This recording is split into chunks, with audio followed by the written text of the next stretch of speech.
എന്തൊരു രസകരമായ നിമിഷങ്ങളാണ് ഈ കടന്നു പോകുന്നത്. ഓണവും നബിദിനും പരസ്പരം ചേർത്ത് പിടിച്ചാണ് കേരളം ആഘോഷമാക്കിയത്. പ്രവാചകൻ്റെ ഒരു മാതൃകാ ചരിത്രമുണ്ട്. ഒരിക്കലും മദീനയിലേക്ക് വന്ന ഒരു ജൂത കച്ചവട സംഘം പ്രവാചകനെ സമീപിക്കുന്നുണ്ട്. അവരുടെ ആവശ്യം പ്രാർത്ഥന നിർവഹിക്കാനുള്ള സ്ഥലമാണ്. അങ്ങനെ പ്രവാചകന് അവർക്ക് സൗകര്യം ചെയ്തു കൊടുത്തത് ഏതെങ്കിലും ഷെഡോ അതല്ലെങ്കിൽ സ്വഹാബികളുടെ വീടോ അതല്ലെങ്കിൽ പ്രവാചകൻ്റെ വസതിയോ ഒന്നുമല്ല. നമുക്കറിയാം, ലോകത്തിലെ ഏറ്റവും ഒന്നാമത്തെ മഹത്തായ മസ്ജിദ് അത് മക്ക ഹറം ഷരീഫാണ്.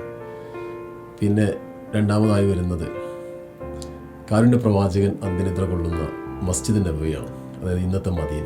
ആ മസ്ജിദ് നബവിയുടെ വാതിലാണ് പ്രവാചകൻ തുറന്നു കൊടുത്തത്. അവിടെയാണ് ജൂതസംഘം പ്രാർത്ഥന നിർവഹിച്ചത്. അതിലൂടെ പ്രവാചകൻ നമുക്ക് മാതൃകയാക്കി തന്നത് സഹോദര സമുദായങ്ങളെ എങ്ങനെ ചേർത്ത് പിടിക്കണം എന്നാണ്, മാനവികതയ്ക്ക് എത്രമാത്രം മൂല്യം നൽകണം എന്നും കൂടിയാണ്. ഇന്ന് കേരളത്തിൻ്റെ ഒരു സൗന്ദര്യം കാണുമ്പോൾ ആ ചരിത്രം വല്ലാതെ മനസ്സിന് സന്തോഷം തരുന്നുണ്ട്.